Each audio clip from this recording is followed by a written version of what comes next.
He was the party prince. He was photographed incessantly, falling out of one nightclub after another. Who rebelled against royalty. He decided he might leave the royal family. Haunted by his mother's death, it destabilized him and caused chaos for years. He struggled to find his way. Being royal for Harry was a burden and a curse. She's an American actress. I was like, okay, well, I'm going to really have to up my game. Unlike any royal bride before. Go back a few generations, and everything about Meghan Markle disqualifies her from marrying Harry. A modern royal couple who will change history. The Queen made an exception and broke from royal protocol. Redefine royalty. Do you see any scenario by which Harry and Meghan overshadow Kate and William? It was my first thought. And modernize the monarchy. The world's view of the British monarchy is probably going to be determined more by Harry and Meghan than by William and Kate, certainly by Charles and Camilla. That's a very unusual situation. Tonight, a CNN special report, a royal match, Harry and Meghan. I'd never even heard about her until this friend said Meghan Markle. I was like, right, okay, give me a bit of background. It is July 2016 in London when Britain's most eligible bachelor, Prince Harry, is set up on a blind date. It was definitely a setup. It was a blind date. I was beautifully surprised when I walked into that room and saw her, and there she was sitting there. I was like, okay, well, I'm going to really have to up my game. Harry ups his game, and they begin a whirlwind romance. Just weeks later, they're vacationing together in Botswana, Africa. We camped out with each other under the stars. She came and joined me for 5 days out there, which was absolutely fantastic. In the months that follow, they date long distance, meeting up in London and Toronto, where Meghan, an actress, is filming her TV show Suits. Wow, you're pretty. Good. You've hit on me. We can get it out of the way that I'm not interested. No. The whole time keeping their relationship a secret. I mean, when they first met, nobody knew about it. I mean, they are such a charismatic couple. Penny Junor wrote a biography about Harry.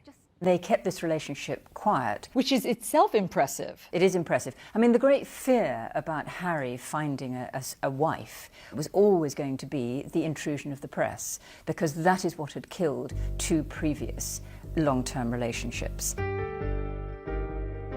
Relationships with actress Cressida Bonas and his first love, Chelsea Davy. Chelsea had experienced the most horrible treatment. Photographers would be waiting for her. They would call out names, slag, bitch, whore, trying to get a reaction from her. And I guess that she looked at all of this and thought, do I want this for my life? And I interviewed Harry just before he met Meghan, the month before, and we talked about, his private life at the time. Harry tells Roya Nika, the royal correspondent for Britain's Sunday Times, about a, quote, massive paranoia he feels in finding a girlfriend. I think Harry's great fear was that unless he had enough time to get to know someone, if that relationship prematurely became public, they would be absolutely swamped with media interest, and that would change the dynamic of his relationship. And what happened to his mother is never far from his mind. Harry and his brother still feel that the paparazzi and press intrusion were certainly partly responsible for his mother's death, and thought, why would anyone want to put up with this for me? Harry wants to keep his relationship with Meghan private as long as he can. But just 4 months after that first date, the news is out, and the paparazzi pounce once again. I mean, there was a photographer who got inside Meghan's house in Toronto. The paparazzi were camping on her mother's front lawn and following, and harassing all members of her family, anybody really who knew her. Despite starring in a TV show, Meghan is relatively unknown. Now the British press wants to know who she is and if she's fit for the royal family. She was a woman who had been married. People were fascinated by the fact that she was divorced. People were fascinated by her background, her acting, a career woman. How would that work, being with someone in the royal family? That's not what we've seen before. They also have not seen someone biracial dating a member of the royal family. And some of the conversation is blatantly racist. There was one newspaper headline saying, "Straight out of Compton," suggesting that she was from a gang-ridden neighborhood. Afua Hirsch is a journalist and recently wrote a book about race, identity, and belonging in Britain.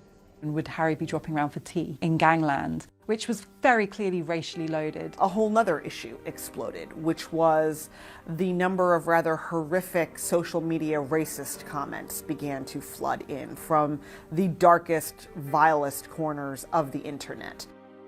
The royal family responds in unprecedented fashion, with Prince Harry's team releasing a statement confronting the, quote, abuse and harassment Meghan is facing. Very unusual for a statement to come out. No one understands this better than Dickie Arbiter. He was press secretary at the palace for 12 years. He made the point, this is not a game. It's not a game, it's people's lives. And he was very angry, and it was a sort of back-off reminder to what they did to his mother. Why is it that you think that Meghan's upbringing, her race, why did that garner so much attention? In the past, members of the royal family, princes, would have married princesses. And when Harry's father, Prince Charles, was looking for a wife, it was also a requirement that a wife should be a virgin and a member of the Church of England. You just go back a few generations in the royal family, and everything that you can say about Meghan Markle disqualifies her from marrying Harry. Kate Coyne is the executive editor of People magazine. This is precisely why you had Edward abdicating his throne so that he could marry an American divorcee. Elizabeth's sister Margaret was in love with a divorced man and was not allowed to marry him. Wasn't Charles and Diana's wedding and marriage a wake-up call in some ways for the monarchy, that you can try to have somebody perfect, but it has to be chemistry and you have to let the person have the freedom to marry who they want? No, well, I think it was a lesson that they've learned. Harry is desperate for history not to repeat itself, and he's anxious to protect Meghan. Harry's statement was the most romantic thing a member of the royal family has ever done. And I think Engagement Watch was on from that moment. It was, let's wait for the ring. The ring comes in November 2017. Prince Harry has announced his wedding engagement to American actress Meghan Markle. And the royal family welcomes Meghan with open arms. The Queen made an exception and broke from royal protocol and invited Meghan to spend Christmas with the royal family and the Queen at Sandringham. That was the first time a royal fiancé has ever done that before actually marrying into the royal family. A powerful sign the monarchy and the Queen are modernizing and changing. The royal family now is trying to at least be much more reflective of society, and the Queen, first and foremost, wants her grandson to be happy. And that happiness is something Harry has been searching for most of his life. When we come back, the moment that changes everything. He didn't really deal with what life without her meant. It destabilized him and caused chaos for years.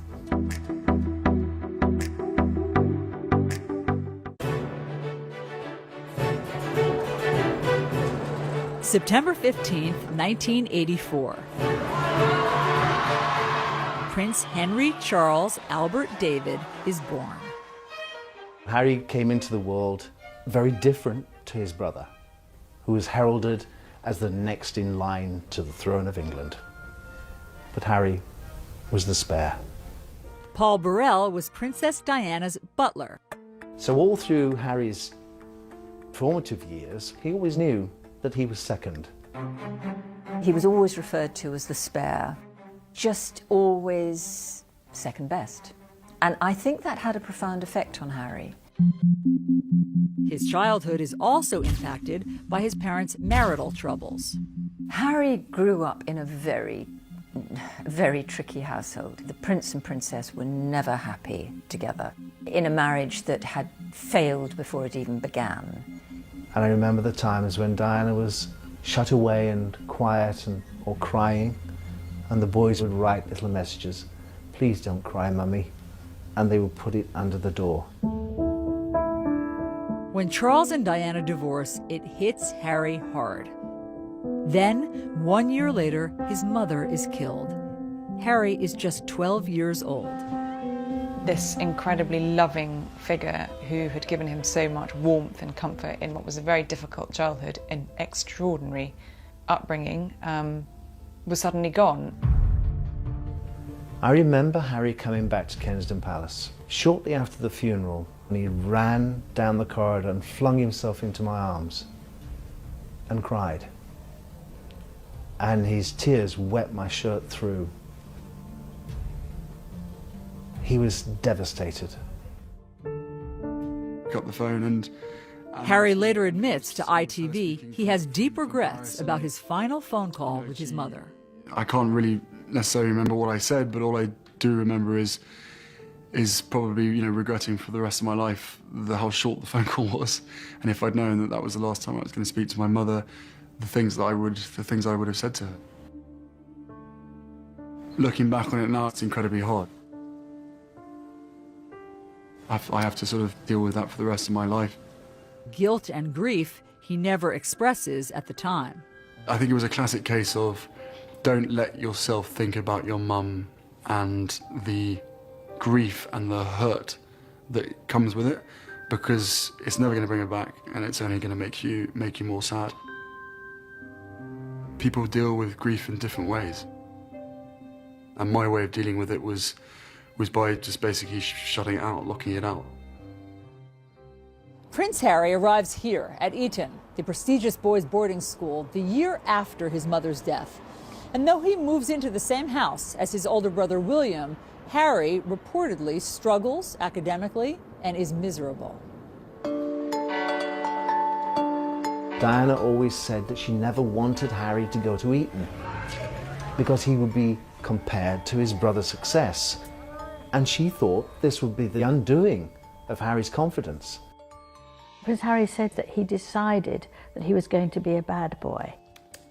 Journalist Angela Levin interviewed Harry last year at Kensington Palace. So that the reason he didn't do well there was partly his fault, it was deliberate.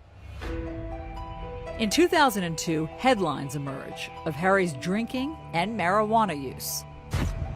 For the first time, Harry is facing the public pressure that comes with his famous family.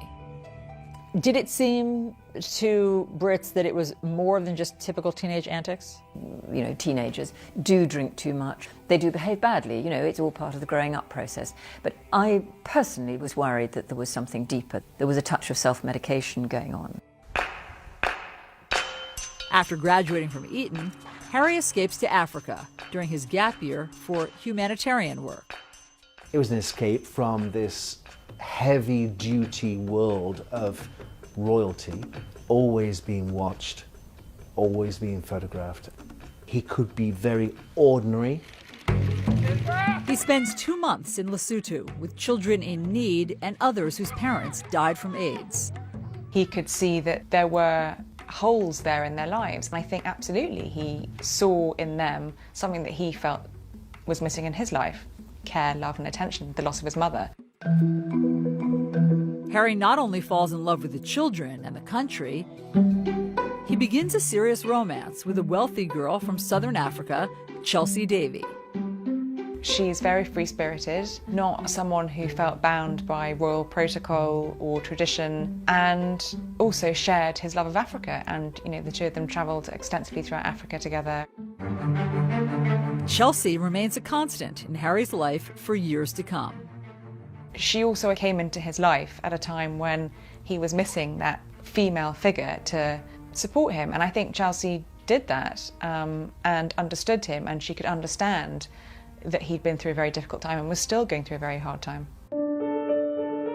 A very hard time that Harry struggles to overcome. When we come back, Prince Harry got so low that he decided at one point that he might leave the royal family. And then Meghan Markle's struggle with her biracial identity. She has heard the names her mother has been called, and she's well aware that that is happening for one reason only, and it's the color of her mom's skin.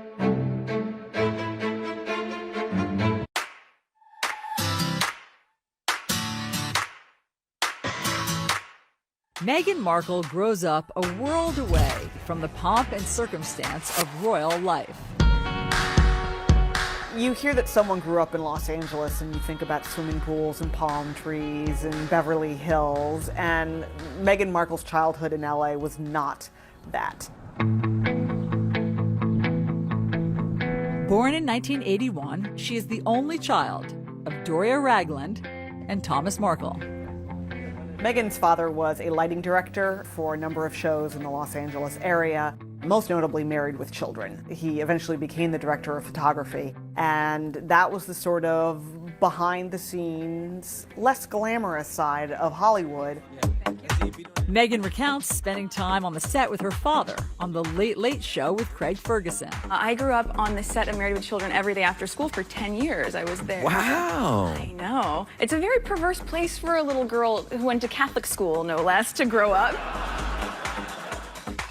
Meghan certainly had every reason to be dazzled by TV, film, the whole on-camera experience from a very young age because she grew up around it. We all knew she wanted to be an actress. Christine Knutson is Meghan's former teacher. She was in the musicals, she was in the plays. She would sparkle when she got on stage, and I think it was just kind of in her blood. She loved it. Despite two loving parents, Meghan struggles with her biracial identity. I think she was kind of grappling a little bit with the sense of her identity and trying to understand who she was. Josh Duboff is a senior writer for Vanity Fair who has covered Meghan. Her father was white, her mother was black. She said when she would fill out forms, there wasn't always a bubble that fit her to fill in. She didn't want to circle the one that was implying that her mother, was more important than her father or vice versa. Meghan's parents go out of their way to make sure she does not feel different, but special. Her dad gave her a sort of Barbie doll family in which there was a black mom Barbie doll and a white dad Ken doll and then a baby Barbie doll in each color. But even that kind of points to how difficult it is to be Meghan at that age because the children were still either black or white. There was no biracial Barbie baby doll for Meghan. While the Markle household deals with race head-on, years of built-up racial tensions in the country explode right in Meghan's backyard. She was driving, I think, with her mom, and I think there was like debris, and she thought it was snowing, and then she realized it was actually the LA riots. Riots that erupt when 4 white police officers are acquitted in the beating of a black man, Rodney King. A moment Meghan says impacts her at a young age. It definitely opened Meghan's eyes to the fact that this was a world that was not always going to treat her fairly and was not always going to be kind to her or to her family. I was teaching here at the time, and I think it destroyed kind of that feeling that LA is this wonderful place to live and you have all these different kinds of people and we all get along, and then this just kind of smashed that. It's a grim reality for an 11-year-old to face, and one that would always be present. Meghan witnessed her mother experiencing racism. She has heard the names her mother has been called, and she's well aware that that is happening for one reason only, and it's the color of her mom's skin. Meghan's early experiences with discrimination are not isolated to race. While watching TV advertisements for a class project, one commercial stands out to her. Women are fighting greasy pots and pans. In the ad, they implied that the product was just for women who were going to be at home doing the cleaning. 11-year-old Meghan tells Nick News what she thinks. I don't think it's right for kids to grow up thinking these things, that just mom does everything. She was irate because she thought, my dad does dishes. It's not just women who do dishes. Why would it be women across America? And she wrote a letter. So I was wondering if you would be able to change your commercial to people all over America. And wouldn't you know it, it worked. The gloves are coming off. People are fighting greasy pots and pans with Ivory Clear. It had to have been such wonderful reinforcement for her at such a young age that she could make a difference, that she could take a stand and have her voice heard and not be dismissed. When we come back, Prince Harry and the burden of royalty. She really did love him, but being with Harry and the huge circus that came with it was overwhelming for her. She didn't want to be a princess. I don't think any sane person wants to be a princess.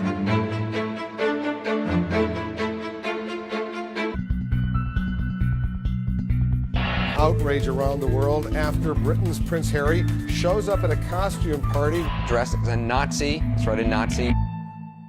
And that just seems like a moment of extremely bad judgment. It was a moment of complete and utter thoughtlessness.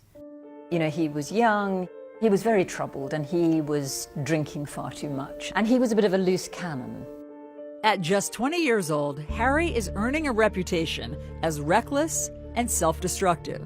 He was photographed incessantly after he left school during a sort of gap year, falling out of one nightclub after another.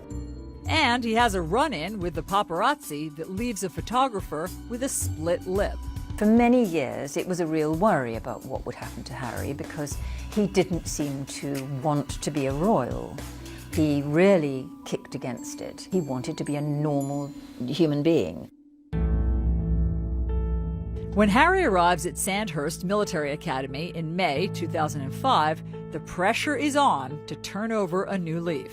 He'd not had that discipline for so many years. People were concerned that Harry wouldn't find his way. Sandhurst is nothing like the lavish royal lifestyle that Harry has become accustomed to.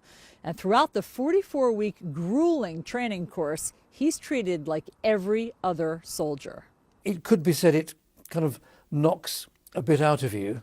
General Lord Richard Dannett was chief of the British Army. In the early days, the first 5 or 6 weeks, when the training is really tough, it encourages people to rely on each other, to help each other. Harry is one of the guys, yet there are painful reminders he's still a royal. When his unit deploys to Iraq in May 2007, Harry is forced to stay behind. There have been a number of specific threats, specifically aimed at Prince Harry. And it's for that reason that I've decided that the risk to Prince Harry is too great. I think when he was told he couldn't go, it was a really low point for him. I didn't sort of join the army thinking that I was never going to go on operations. It was very hard, and I did think, well, clearly one of the main reasons that I'm not allowed to be going is because of the fact of who I am. But months later, a secret deployment to Afghanistan gives Harry a taste of the front lines. As far as I'm concerned, I'm out here as a normal JTAC on the ground and not Prince Harry. It's very nice to be sort of a normal person for once. I think this is about as normal as I'm ever going to get. It was pretty much a turning point in his life, but I think he realised the seriousness of life, really rose to the responsibilities. But after 10 weeks on the ground, his mission is leaked, and Harry is immediately evacuated. It wouldn't have taken Taliban or others long to have searched around and perhaps found where he was.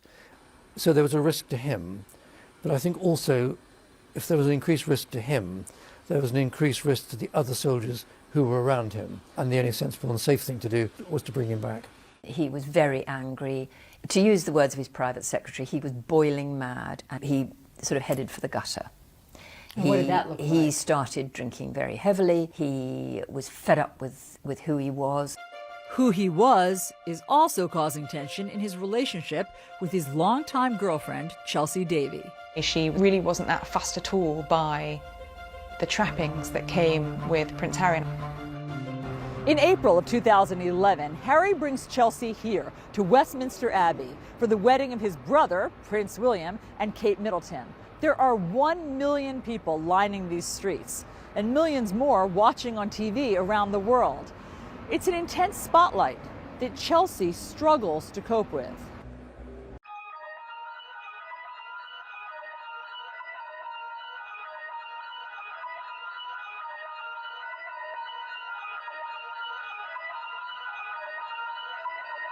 You reached the beach? Oh my God!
And actually she was very determined that that would not be her life, and she wanted a career of her own, and ultimately I think that was one of the things that ended their relationship. She didn't want to live inside the goldfish bowl. Harry does not either, and he is determined to return to the battlefield. When he came to see me, he sort of sat rather slumped in a chair and said, "The trouble is, I can't be like a normal young man." But that time in Afghanistan had given him 10 weeks to be a normal young man, and he desperately wanted to replicate that again. And he accepted, and his private secretary accepted, that probably the only way he could go back was within the anonymity of being inside a helicopter, and he'd therefore need to learn to fly a helicopter. After 2 years of training, Harry not only becomes an Apache pilot, he is the top gun on his weapons course. He got it on his own. It wasn't because he was a prince. He actually had to fight really hard for it. He was one of the very top Apache attack helicopter pilots. Harry returns to Afghanistan in September 2012. He did exceptionally well. Brigadier Neil Sexton was Harry's commander on the ground. You go out there with the anticipation of having to use the Apache's weapon systems and to bring them to bear without any collateral damage, and also to conduct yourself in a way that's safe in the most demanding of environments. I actually believe that his success on those Apache aircraft was the making of Harry. I think Harry, who had spent all his life being second best to his brother, being the spare, suddenly found something that he could do, and could do better than anybody else. And that gave him confidence that he had never ever had before. And it changed him, I think. When Harry leaves the army after 10 years of service, his future is uncertain. I don't think there are any career options for a royal prince. It's easy for William. He's heading towards the throne. I think being royal for Harry was a burden and a curse because he was only the spare. What was his job? What was his way forward? As Harry finds his way, another romance is on the rocks. This time with his girlfriend of 2 years, Cressida Bonus. She really did love him, but I think the situation of being with Harry and the huge circus that came with it was overwhelming for her. I think Cressida took one look at what life with Harry would have involved and just turned her back on it. You know, she didn't want to be a princess. I don't think any sane person wants to be a princess. Who would want to be a royal princess? It's a burden. When we come back, Harry opens up about his royal role. He's living this life that he's been born into. It's not his choice. He decided he might leave the royal family. And then Meghan Markle's big break. She got lucky. She undoubtedly handed in a great audition, a great screen test, and she hit the jackpot. After graduating from Northwestern University, Meghan Markle moves home to Los Angeles. She's eager to chase her acting dreams, but the industry is tough. That is an industry that is built on judging you and tearing you down and rejecting you and making you second guess your weight and your skin and your hair and your talent and your poise. It's brutal. It's brutal. Harvey Young was Meghan's acting professor in college. When you leave college, it's a pretty bleak world of just laying bare your soul as part of audition before a casting agent, and then more often than not being told no. For Meghan, her identity struggle is magnified in Hollywood. What has she said about how her race impacted her getting jobs? Casting agents weren't always sure what to make of her. Is she going out for a Latina role? Is she somehow maybe Italian or even Middle Eastern? Or is she African American? Is she Caucasian? She undoubtedly felt like at times casting agents just threw up their hands and went, oh, never mind. Passed over for big roles, Meghan does get some small parts. Thank you. So what's going on here? What do you mean? What I mean is like you're way too cute to be just a FedEx girl. Maybe she'd have one scene or be there for one moment. I think she was on a bunch of TV shows, Fringe, Beverly Hills 90210. She was famously a deal or no deal girl. She had her little moment opening one of the briefcases. She has said that her 20s were brutal. Meghan struggled a lot. To become a successful actress, to be able to make a living, that's like winning a lottery ticket.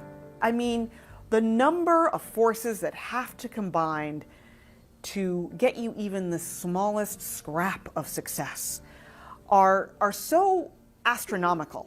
Meghan auditions for 10 years.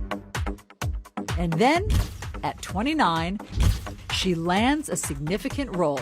The female lead on USA Network's legal drama, Suits. Is this all a joke to you? Because I take my job seriously. She got lucky. She undoubtedly handed in a great audition, a great screen test. She had excellent chemistry with her co-stars, and she hit the jackpot.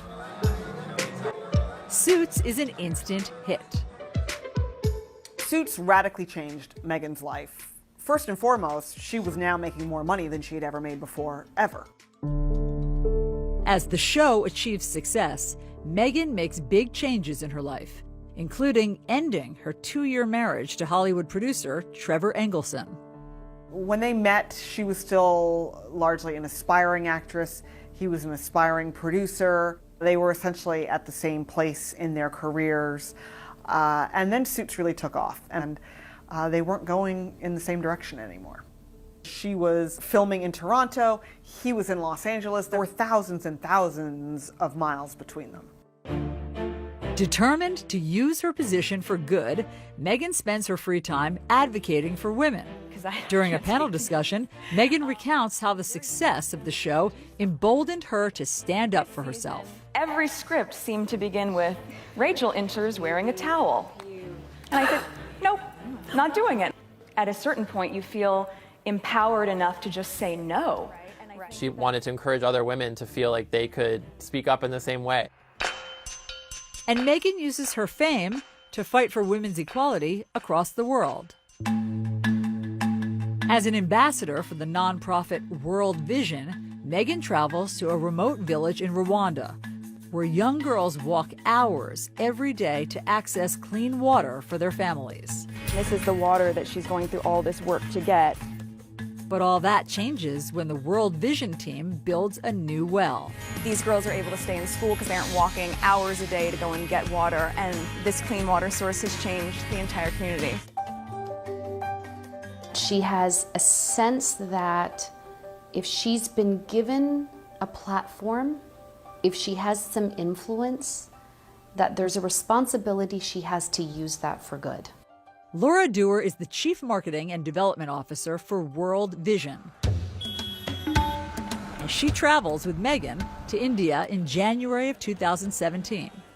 They visit local businesswoman Suhani Jalata in Mumbai, where the lack of sanitary products and the stigma around menstruation keeps young girls out of school. Suhani's created a business where they make maxi pads. They manufacture them, and then she has a team of effectively salespeople that go door to door talking to women about how they handle menstruation. Meghan comes home and writes an essay in Time magazine drawing attention to the barriers to education for girls across India. And she continues to mentor Suhani to this day. She's really more than happy to, have a call and just talk about the issues that we might be experiencing or any help that we need from her, whether it's in terms of fundraising, in terms of marketing, or any kind of support like that. This is not a celebrity who floats in, who needs a platform issue to associate with their quote-unquote brand. This is a woman who's had a desire to help in some way for a very long time, promote the faces and stories of women, and to begin to elevate them. When we come back, Harry and Meghan and the future of the monarchy. Do you see any scenario by which Harry and Meghan overshadow Kate and William? Oh, yes, I do. It was my first thought. This could be a problem.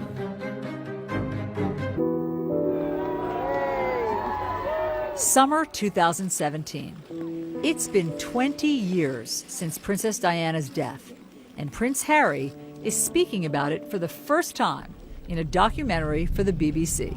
When you're that young and something like that happens to you, I think it's lodged in your heart and your head, and it stays there for a very, very long time.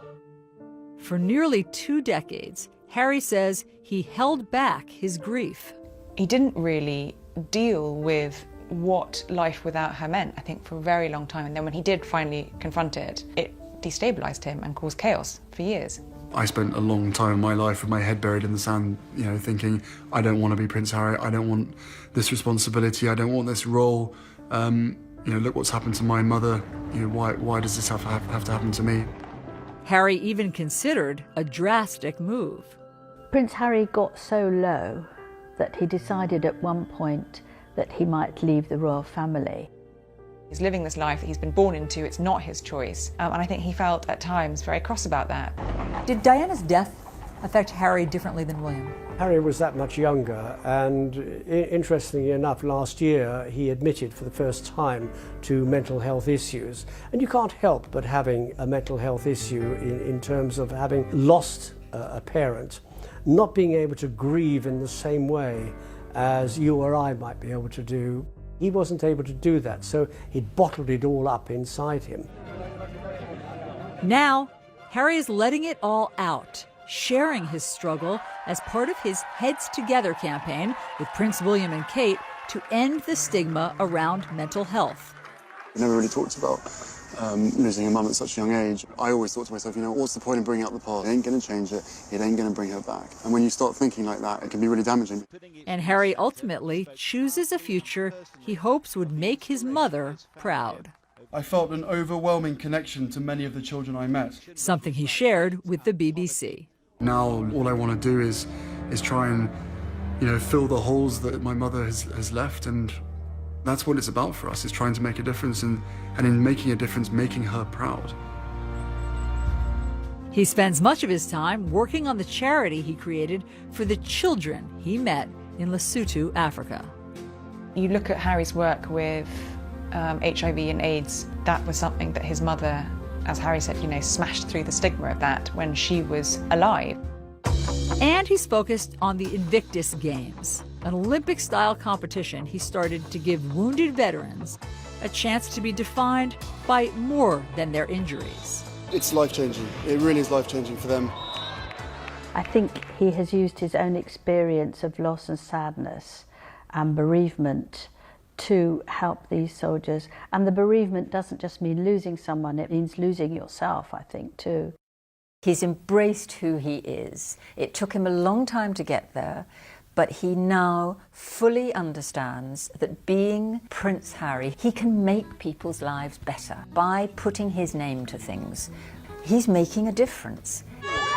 Through it all, Harry has endeared himself to the public, becoming one of the most popular members of the royal family. Harry is incredibly likable, and he is incredibly genuine. What you see is what you get. He is so natural with people, much more, I think he's the most natural member of the family. He throws out the rule book. And that makes him enormously valuable to the monarchy. The courtiers at Buckingham Palace used to say, "What are you going to do about Harry?" And now they're saying, "What are you going to do with Harry?" Because Harry is a magic bullet.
As Harry helps carry the monarchy forward, he will continue to do things his own way, like proposing to the woman he loves, not someone British royalty might expect.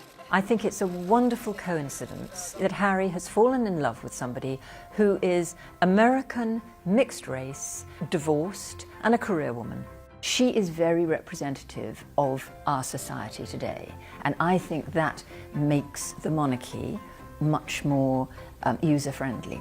And in Meghan, Harry has found someone who can cope with the role and is not afraid of the spotlight. Meghan was utterly enchanting when she appeared for the first time in Nottingham. She behaved as though she'd been doing it all her life. On Saturday, May 19th, Harry and Meghan will get married here on the grounds of Windsor Castle in St. George's Chapel. It will be a very traditional wedding for this very modern royal couple. Meghan and Harry love story is a terrific story. It has unlimited fairy tale appeal. I heard you were amazing in Chicago. She does what she feels comes naturally. And Harry is the most relaxed member of the royal family. Do you see any scenario by which Harry and Meghan overshadow Kate and Oh, William? yes, I do. I do. I mean, this is immediately was my first thought. You know, this could be a problem because Harry and Meghan are a very compelling couple. They're very charismatic and very relaxed and easy. The cameras will follow them. William and Kate there's a much more rigidity to them, as possibly there has to be because he is going to be king. To some who have known the family well, Harry and Meghan will play a critical role in the monarchy's future. The world's view of the British monarchy is probably going to be determined more by Harry and Meghan than by William and Kate, certainly by Charles and Camilla. That's a very unusual situation. The royal family need Harry to bridge the gap between the people and the monarchy, because without that connection, the royal family wouldn't survive. As he has his whole life, Prince Harry will likely continue to be a star in the royal show. With his irresistible appeal, down-to-earth charm, and, like his mother, a natural ability to connect. With Meghan by his side, this modern royal couple are on course to redefine Britain's most famous family and change the monarchy forever.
mother's death and thought, why would anyone want to put up with this for me? Harry wants to keep his relationship with Meghan private as long as he can. But just 4 months after that first date, the news is out, and the paparazzi pounce once again. I mean, there was a photographer who got inside Meghan's house in Toronto. The paparazzi were camping on her mother's front lawn and following, and harassing all members of her family, anybody really who knew her. Despite starring in a TV show, Meghan is relatively unknown. Now the British press wants to know who she is and if she's fit for the royal family. She was a woman who had been married. People were fascinated by the fact that she was divorced. People were fascinated by her background, her acting, a career woman. How would that work, being with someone in the royal family? That's not what we've seen before. They also have not seen someone biracial dating a member of the royal family. And some of the conversation is blatantly racist. There was one newspaper headline saying, straight out of Compton, suggesting that she was from a gang-ridden neighborhood. Afua Hirsch is a journalist and recently wrote a book about race, identity, and belonging in Britain. And would Harry be dropping around for tea in gangland, which was very clearly racially loaded. A whole nother issue exploded, which was the number of rather horrific